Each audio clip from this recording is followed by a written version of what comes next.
Ustedes no se han dado cuenta que hay una cantidad de gente que se presenta como líderes de la sociedad civil y lo que tienen es un micropartido.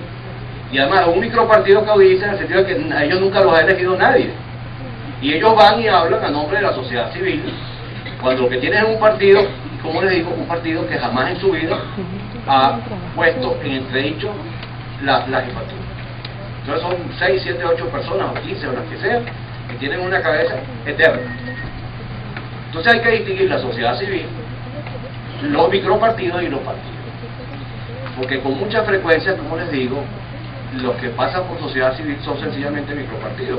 Creo que las organizaciones sociales de verdad están en lo suyo, están en su lucha, están en la lucha de la defensa de los intereses del sector que representan.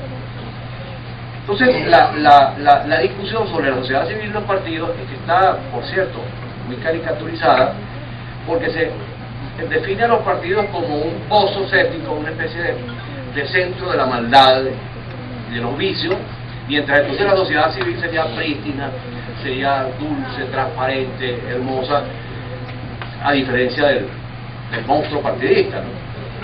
El problema está en lo siguiente: la sociedad civil somos todos, ciudadanos, en nuestra vida cotidiana, en nuestras organizaciones cotidianas. Y es mentira que seamos una síntesis de bondad y de pureza. La sociedad civil es el carnicero que te vende menos carne de la que te pesa menos la carne de lo que te vende, o el mecánico que te dice haberte cambiado una pieza y no te la cambió, o los padres que le pegan a los niños, o las madres o las señoras que engañan a los maridos y los maridos que engañan a sus señores. Esa es la sociedad civil, es la naturaleza humana que está en la calle, que está en la vida, que está en la cotidianidad. Entonces pareciera que la idea de sublimar a la sociedad civil frente al carácter canallesco de los partidos es una caricatura de la que tenemos que salir necesariamente.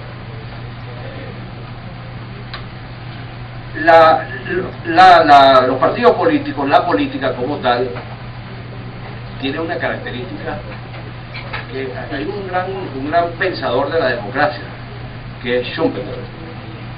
Tiene un libro que se llama, creo que Capitalismo, Socialismo y Democracia, si no recuerdo mal, donde dice una cosa que suele ser muy dura cuando uno la lee, ¿no?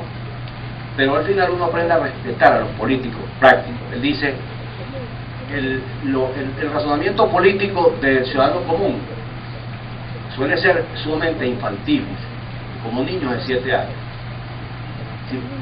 Es además se empeora la situación porque se suele creer que la política práctica es inespecífica, es decir, no se necesita saber nada para ser un político.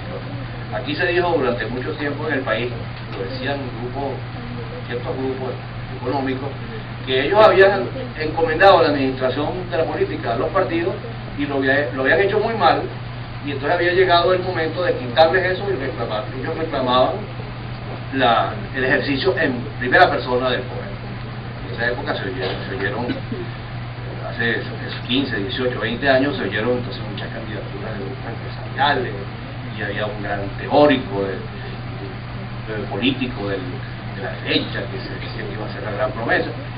Con esa idea, la idea es que los políticos son unos tipos que no saben nada, no tienen ninguna especificidad de su conocimiento, no sirven para nada, entonces vamos a quitarlo de ahí y nos ponemos nosotros. Resulta que eso que Schumpeter analiza y dice que esa es precisamente lo que hace que la política sea el más difícil de los oficios, porque tiene que ir a contramano de las actitudes y de las respuestas normales que un ciudadano como cualquiera de nosotros da. Dice, los políticos saben que en cualquier circunstancia hay que negociar.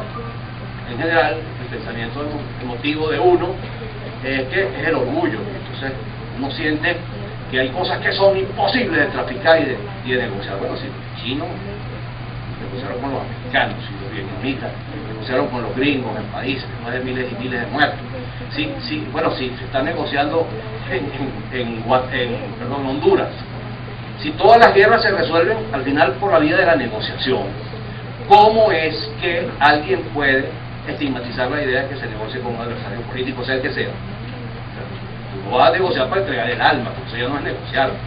Pero incluso para pactar una salida de un régimen, tú tienes que negociar con algunos de sus representantes. Vale la pena estudiar. En el plano de la ciencia política surgió una disciplina que se llama la transitología, que se dedicó a estudiar los procesos de transición desde diversas formas de autoritarismo a la democracia.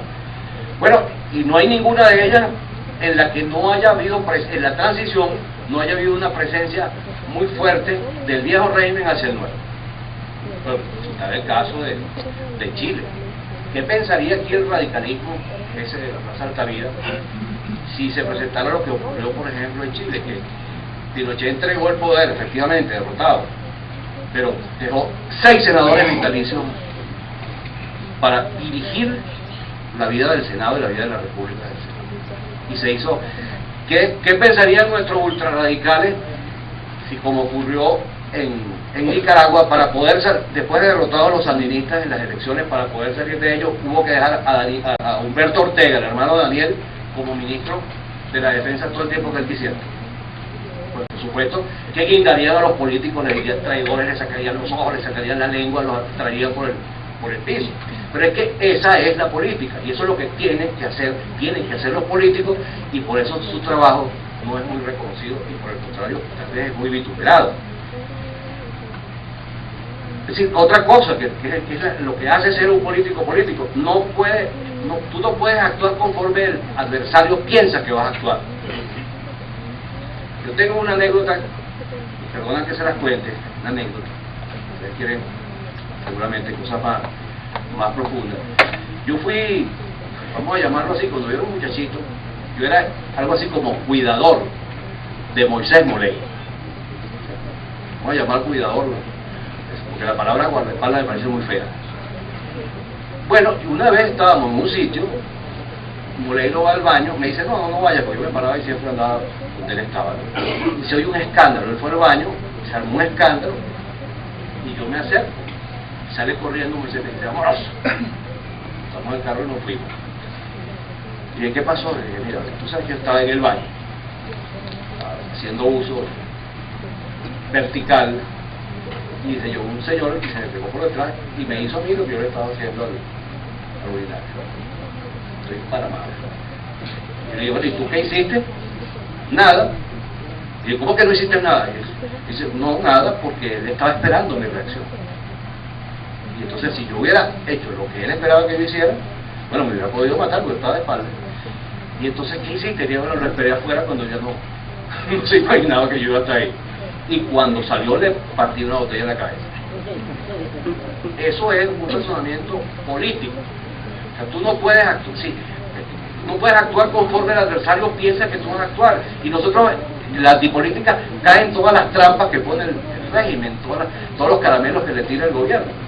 Ahora, entonces, ¿para qué están los políticos? Para que actúen por nosotros, hagan lo que tienen que hacer, y eso sí que nos aseguren que en algún momento van a ganar la pelea.